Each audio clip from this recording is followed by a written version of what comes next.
Yo, what's up, everybody? How we What doing? up? Welcome back to the Cantina Corner. Tonight we'll be doing a little podcast on baseball, a little baseball update. We haven't done one in a while. Yeah, apologize in advance of that. It's Yeah. been it's kind of been a busy man, what the last one we did I think was 2 Saturdays ago. Yeah, it's So been a it's minute.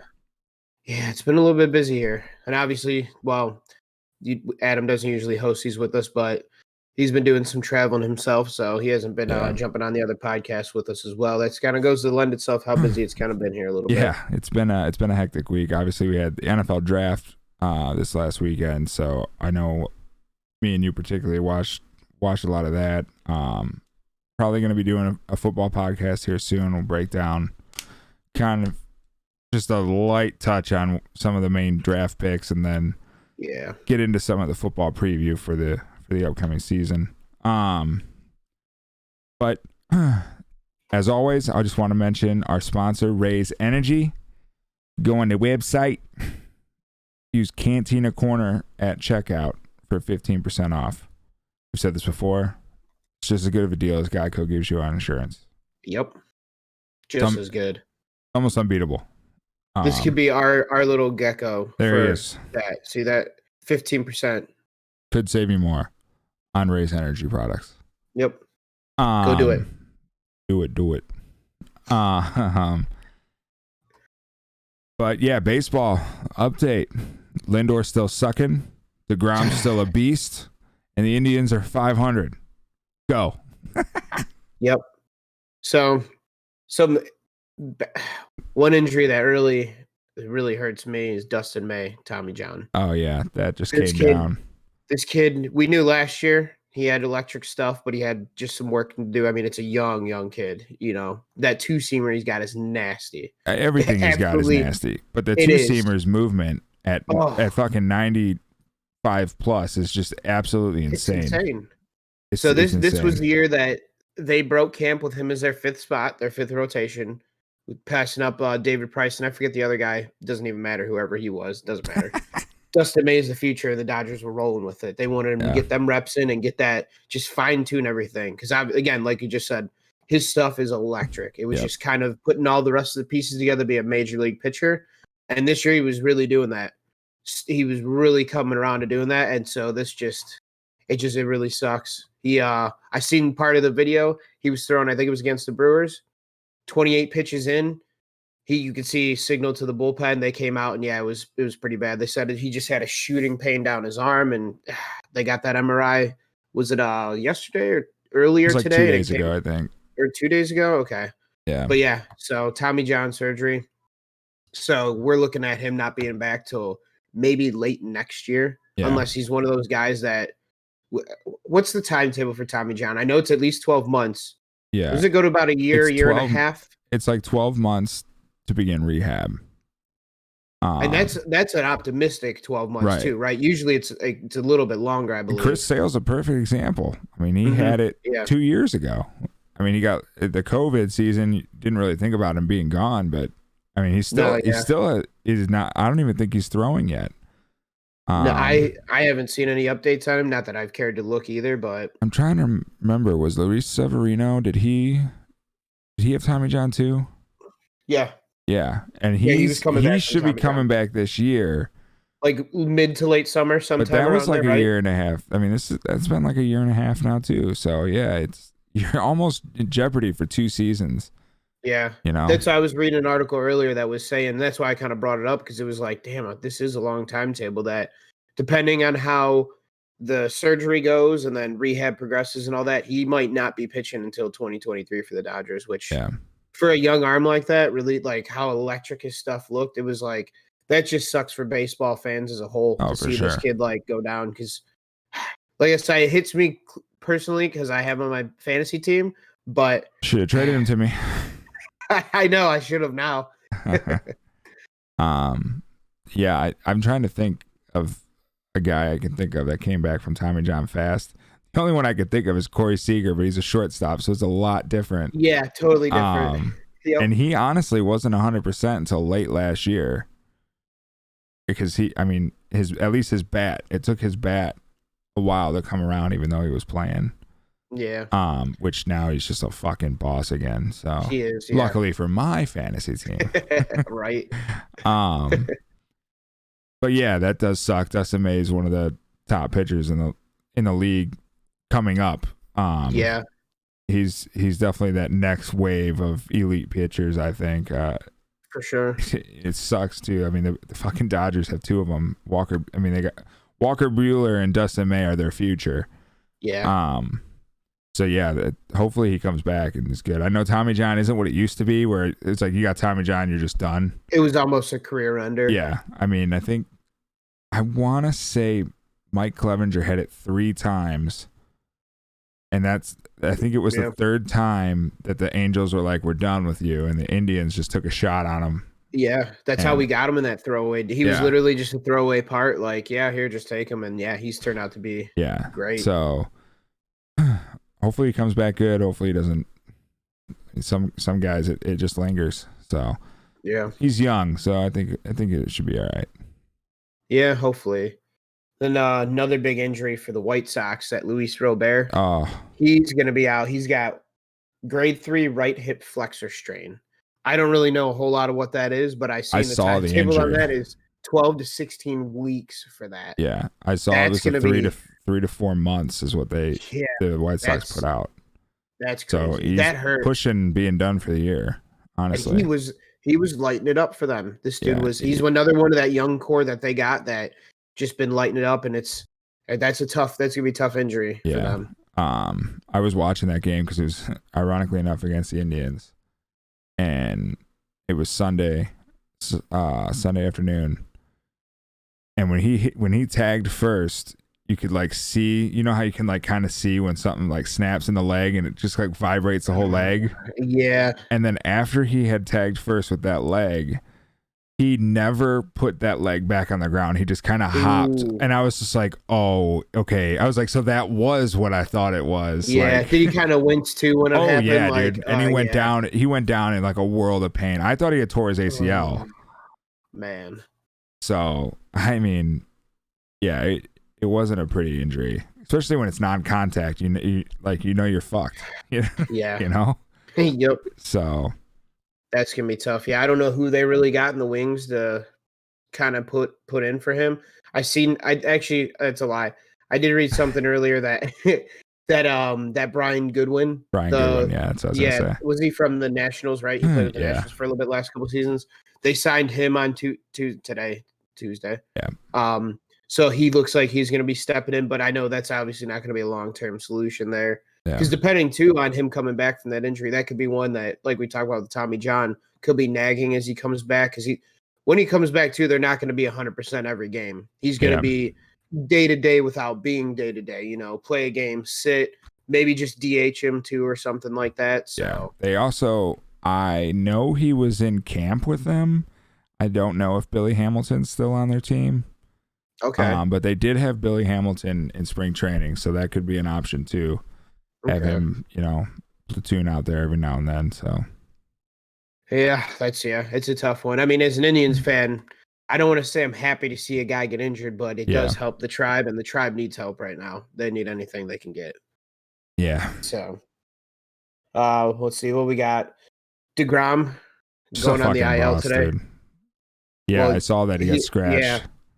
Well, yeah, I shouldn't say IL. I think it's 10-day initially because of it was they said it was initially tightness on his right side, and then it ended up being lat inflammation. So he's not going to throw for a few days. So no, I think what I was reading was it's a possibility of the 10-day IL, depending on how he goes the next couple of days. Yeah. They're going to push his next start back, right? And again, he's not going to. If he does go on, they would be backdating it. Yeah. But yeah, he's not going to go to his next start. They're going to push that back, and he's just not going to throw for the next couple of days. So. That's another, and I was reading earlier too. I didn't even think about it because he's been pitching for a while. I think he's like 32. I was reading. I was like, damn, really 32? Yeah. Like, I will say he did come up late though. I think for the Mets, he was already like 26 or 7 when he came up, didn't he? Not only that, I mean, he came up when like it took a while for him to be the top dog there for some reason. Like Matt Harvey was there. Yeah, that's right. and then they traded for Syndergaard, and Syndergaard was supposed to be the guy. Yeah. And then finally it was like, oh my God, this DeGrom guy is pretty good. Yeah. So pretty damn good. Yeah. But yeah, hopefully that doesn't nag him too much and he gets over it, because that's another one that just from a baseball fan perspective, when he's you the best see pitcher these in stars, baseball. Yeah, when you see these stars get hurt like that, it just kind of sucks. It's you don't want to see it. Yeah, especially with a team that is struggling to hit the ball for some reason. Their offense is a Lindor. Lindor, he's been trash. Now, I don't think Lindor is going to continue to be trash, because we've seen it for a long time here in Cleveland. He'll put up the numbers. I think dude, last year was pretty bad. It was, but again, dude, there's a lot of players with bad seasons last year. We talked about it with the shortened season. It's getting to that period where it's getting dangerously close to, this isn't just a fucking short, like little fluky stint of bad play. This has been like a year and a month and a half now. Like I'm almost there with you, almost. I don't care. He's not an Indian anymore, personally. I don't necessarily care either. I'm fine with it. But I'm just saying, I don't think he is kind of trending in that direction. But I think, too, it's just he's in a huge market. All eyes are on him, especially signing that whopper of a deal. Yeah. That is a lot of pressure. And now, I don't necessarily care about pressure. You're getting paid millions to go play baseball. Go play baseball. But I can understand from a human perspective, though, all these things going on in your brain that do affect you at the plate and all that. And Lindor did say last year, too, that one of the big things that really affected him was how he was kind of the face of the franchise. And it was more so, not that the franchise kind of pushed him out to do that, but like the media and stuff treated him like that and brought a lot of off-field things to his attention and like just stuff that distracted him. So again, no, not really. I don't like to make excuses for these guys getting paid to play a game, but I can understand from the human perspective, these all playing a factor in it. And that's why he is trending in that direction where it's like, maybe this is just what he's going to end up being. But we've seen it here plenty in Cleveland, though, where I think he will turn it around eventually. It might take till midsummer to do it. And I know New York Met fans ain't going to be happy about that. Oh, they're not happy now, bro. Yeah. But, I think he still can turn it around. I do too. But he's getting dangerously close. And exactly what you said is my exact fear. He didn't have nice things to say about the Cleveland media when he left. Cleveland media ain't shit compared to New York, brother. No, not even close. Okay. It was funny. I was watching something the other day about him getting booed, and he was talking about and Lindor was talking about it in his like presser that day or the next day or whatever. He's like, I've never got booed before. I was like, yeah, kind of makes you like, miss a little bit of what you had or appreciate what you had. So, and my second biggest thing is kind of my first, the media thing. I agree with you, is taking a toll on him. And I would put that second to this. That man admitted that last year, in a year where he knew he was going to get traded and he was going to be putting up numbers for his next contract, that he just didn't put in the work. Yeah, that is true. Yep. How the fuck? And we see it all the time in baseball. These guys, they get a contract year coming up and they just all of a sudden just fucking, they're having career years. They're monsters. And Lindor, we knew he was getting traded after last year. Yeah, everybody in their even Roberto Perez talked about it. We knew this was coming. Mm-hmm. He said the shock was that Carrasco was in the deal, which that was a shock to me too. That almost hurt more, to be honest, just because I expected Lindor to go. When they put Carrasco in the deal, I was like, oh, dude, everything Carrasco's been through here. I was at a game where that dude got drilled in the face by a line drive. He took on leukemia. Like, the guy is just a fucking man of steel. Yeah. But yeah, I am actually legitimately concerned about Lindor. I don't doubt his ability to turn it around. I don't doubt it at all. The guy's fucking talented beyond 90% of the people in the league. Mm-hmm. But he is dangerously close to treading that line. He is. Of just being an average player. Getting paid a ton of money. Getting paid a boatload of money. He's still great in the field. I do know he's had like 4 errors, I think, already this year. Yeah, because I think he had 2 errors like in the first week, and that like started like the whole. I do remember, those first couple errors right away. So yeah, it's something definitely to keep an eye on, because the New York media ain't gonna take it easy on him, and the fans already aren't. No, I can't say that I'm not enjoying it a little bit, because I am. As a salty Indians fan, As for a the way things salty went Indians down. fan, Yeah, and I wasn't salty until all that stuff came out, where he was like, "Oh, yeah." they called me Frankie. I don't like that nickname." It's like, dude, you were here for how long, and now you're gonna say that shit after you're gone?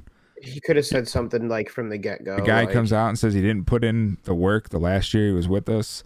Comes out and says Game 7 of the World Series during the rain delay, he went and took a nap. He didn't, they didn't rally the like, what the fuck? I get you were young then. It wasn't your job. But still, though, you still would have liked to have seen that. You expect that from a guy like that, He took on the role. I mean, look at the All-Star game when he was telling the ump, "Oh, how are you enjoying my city?" Like, take that role, man. That was what, a year after we were in the World Series. Like two, because we had it 2019. Yeah. Oh yeah. Okay, so 3. So like 2.5 years technically. Yeah. Time flies. Yeah, I know. Fucking A. But either way, no, you do expect that from a player that does put salt on the wound. It does. Yeah, I don't disagree with that one bit. So, but yeah. What else you got? I don't want to talk about this fuckhole anymore. I only really got a couple more things. Danny Duffy pitching his ass off, dude. Now I know this is a guy we've known for a while because he's been pitching with the Royals forever. We always knew he had nasty stuff, but he could never turn into that ace. Now it's still really early. It's only a month in, but he's putting up ridiculous numbers. Yeah, he can never get through. No, I don't think it's going to continue. But I've given up on Danny Duffy. I feel it. Same. I just had to bring him up because I'm like, this guy we've talked about for years with the stuff he's had, and he just. Yeah, we've always talked about him. We've always targeted him in fantasy. I know. Shout out to Zach. He listens to this. He drafted him this year. I think he just traded him though. But anyways, he traded him in a deal for Lance Lynn, which I think is genius because Lance Lynn has proven that he's solid. Yep. He can do it all year. Danny Duffy hasn't. So no. But yeah, Danny Duffy could never make it through this, like the third way through the lineup, and he is right now. I just don't think it's going to continue. I really don't. I don't think so myself either. I just wanted to kind of pose the question. I got you. But yeah, I don't have too much faith in him either. It's just But now also the last thing I really got on this, we haven't had to deal with any yet in Cleveland. I know we got one coming up, I think, at the end of this month against the White Sox. But 7-inning doubleheaders. I totally forgot were a thing until a couple weeks ago when I forget which team it was playing them. Yes. Bumgarner through the complete game shutout. I absolutely hate 7-inning. it. This is not softball. This is not Friday night beer league softball. Again, like we talked about with Lindor, these guys are getting paid a ton of money to play a game. I really dislike 7-inning doubleheaders. My thing is, I don't absolutely hate it. I think it's something that could work, but I'm not a fan of it, if that makes sense.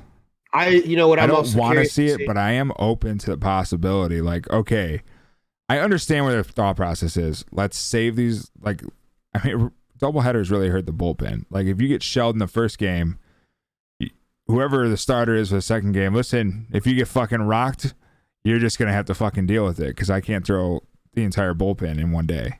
You know what I mean? Expand the rosters for those games. I agree. Make a special rule where those days that you're having a doubleheader, make a rule where you can, 25-man roster, right? Make a rule where you can expand it to say, start it out just with 30, add 5 extra bullpen arms if needed for those days, and then they go right back down the minors or however you need to work it out. Do something like that. I just don't like the 7. If it seriously feels like softball, and especially you get into it just kind of goes along too with my gripes about the extra innings run around second base. It's like these softball little league rules where it's like this is the best. This is the best of the best playing baseball, and you're putting rules in like this where it's just like, I don't know. I really dislike it. And also, is the price of a ticket going to be cheaper because you're only getting 7 innings as opposed to a full 9? Well, it's a traditional doubleheaders that they went back to. So you pay for one game, you're getting 2. Okay, but still, are you paying full price for that ticket instead of you're getting a 14 game and 7 innings. You're paying for one game, but you're getting 7 extra innings. But you're getting 14 as opposed to 18, though. So do you get a little bit of a discount because of that? Because I doubt 14. that that's going to happen either. Only one game is 7 innings. It's not both? No. The first game is 9. The second game is 7.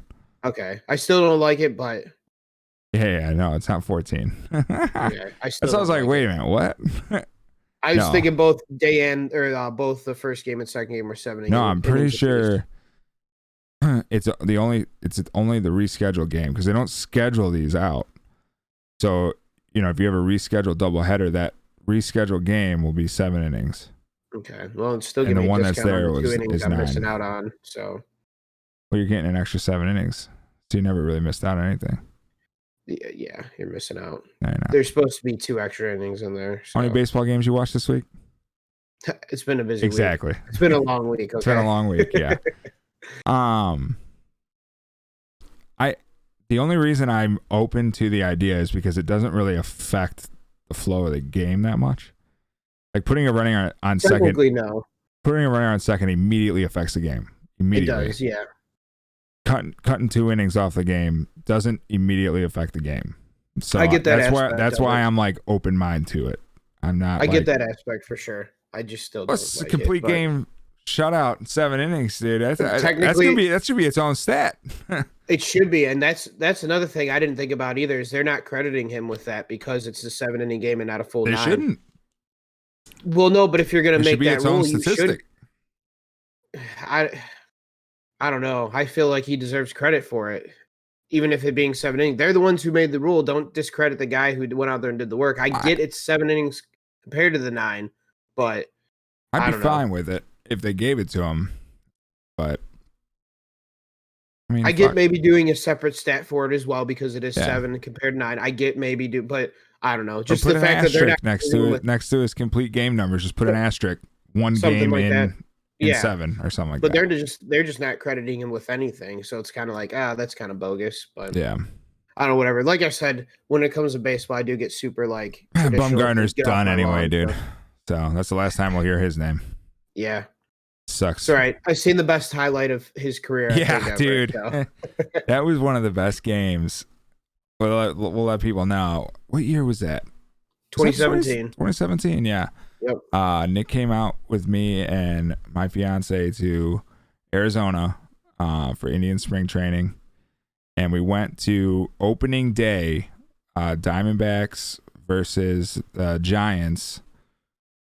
What was that? Was that the second game of the year? It was like the second game of the year because that was when they did. There's 3 games. There's a 1 o'clock, a 4 o'clock, and then a night game. It was the second one of the day. And Bumgarner hit 2 bombs off Greinke. Yeah. That alone at first too was like, Greinke versus Bumgarner. Let's definitely catch this game. Yeah. And then him crushing 2 home runs off Greinke was like, this is well worth it. Yeah, it was worth the price of admission. And Greinke even had a hit in that game too. Yeah. And then the Diamondback, they came off and they walked it off. Chris Owings, who's now in Colorado. Yeah. I believe he's hurt right now. Is it? But yeah, he hit a walk-off single. But yeah, that was an awesome-ass game to go to. That was one of those games too, dude. We sat down. We didn't fucking move. Never got up for concessions. We never got up to use the restroom. We just sat our ass down and watched the game. And we rarely do that at Tribe games. Yeah. It was a great game. I mean, when you got 2 ace pitchers going, why move? Yeah. So very entertaining. Speaking of pitchers, what's the name of that dude who hurt his pinky? Just recently? It just came out. Jesus Luzardo. Oh my god, dude. Raging playing video. I don't even know what he was. Was he playing Call of Duty? I'm assuming. I know. When you gonna get pissed off at Minecraft? Yeah, that's when you see you break a pinky playing video games. It's like, he had to have got squad wiped or something like that. Yeah.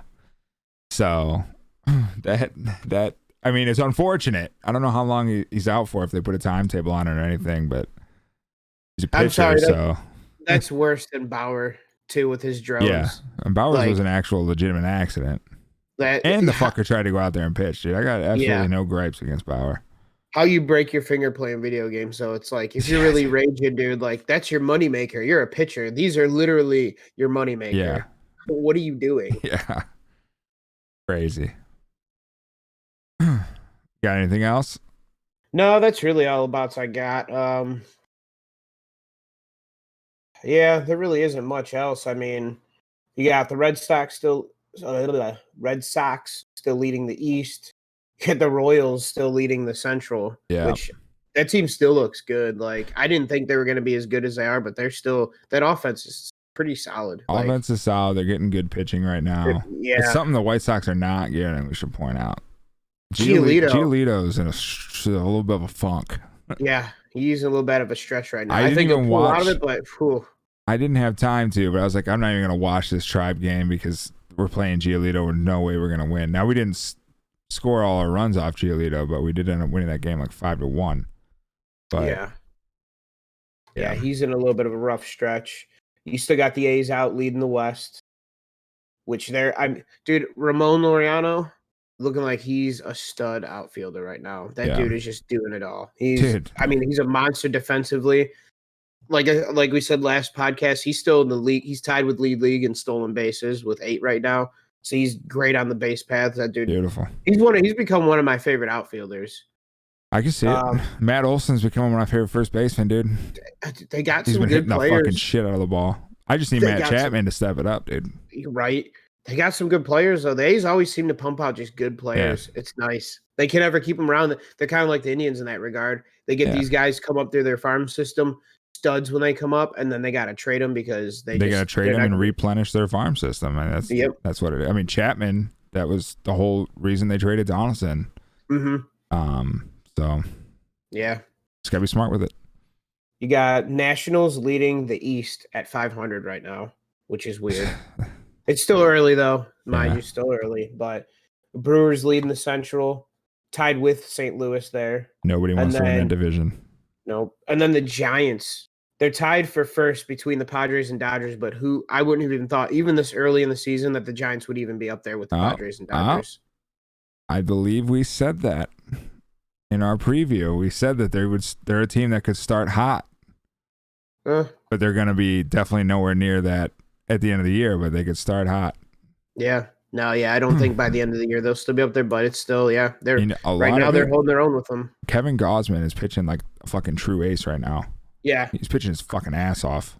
Yeah. That guy's gonna get traded. There's no question in my mind. There's a team, and the team I'm scared of trading for him. I actually, Bull from 92.3 The Fan here in Cleveland, when he was breaking down like a preview, and I told him that the White Sox are a pitcher away from legitimately, like, they're up there with the Dodgers and everything from winning the World Series. Mm-hmm. And he literally he asked me to tweet him on Twitter, what pitcher are you thinking of? It was Kevin Gausman. I was like, that dude has ace potential. Yep. He's very good number 2 guy. They already have Giolito. They need a pure number 2 guy to put in that 1, 2, 3. Him, Lynn, Rendon. Who's the other one? That Dylan Cease. He's like their fifth. I think he's their 5th starter. Right. So you put Gausman in there, dude. Oh, that is that's a tough, especially against that lineup. That's a tough ask for a team to go up against in a 7-game series. Yep. But I remember Bull was thinking Sonny Gray, which I could see too. That'd be another good one. Sonny's not off to as great of a start as I would like, but still slotting into that rotation would be a solid piece for them. For sure. That would definitely put him. I would say that would definitely put him over the top there for World Series favorites. The Reds are in a weird phase though, dude. I feel like the Reds are going to be like teetering the do we buy or sell at the trade deadline type of team. Yeah, they could impact a lot of teams, dude. I mean, if they sell, they could impact a lot of teams. I could see him moving Moustakas. They got some pieces that they could revamp that team. Shit, Castellanos, if they decided to move him the way he's been hitting the ball. I mean, the guy's always been a great hitter since he's been with Detroit. Yeah. And if they end up moving him, that's a guy they could definitely get some good trades back for. Yeah. Especially right now, he's hitting the fucking shit out of the ball. Yeah, he is. Thank you for my fantasy team. But yeah, they're one of those teams I'm eyeing. Like, they're either gonna buy or sell at the trade deadline. I know it's way early to talk about that. I just see them being that team. Yeah, I could definitely see it with them. They're just, I don't know. Yeah, they don't really have that dominant pitching. Because I mean, you even look if Castillo maybe was pitching better than he is right now, maybe that would kind of lend them more towards making a run at the division. But outside of Castillo, who was supposed to be their ace, you have Sonny's like That's their it. next best pitcher, and that's about And it. they And got he's that not even Tyler pitching. May. He's on my fantasy team. I can't even say his name. Mail or something like that. Something like I was that. watching the Reds game the other day, and he was pitching. They actually said it. I just forget how they Yeah. pronounced it now. But He's been solid. he He's been has very really been solid. number 3 consistent pitcher, but yeah, Castillo, that's such a fucking disappointment, dude. He's such a good really pitcher is. to see him pitching like this, dude. Him and Patrick Corbin are just off to horrid starts. Yeah, awful starts. But all right, I think that'll wrap it up for this preview. We'll try to get one out probably Saturday. We probably won't wait a full week to get another one of these out because no, definitely try not to. It's trying to make up for lost time for sure. So until then, man, we will see all of you later. Cheers. Peace.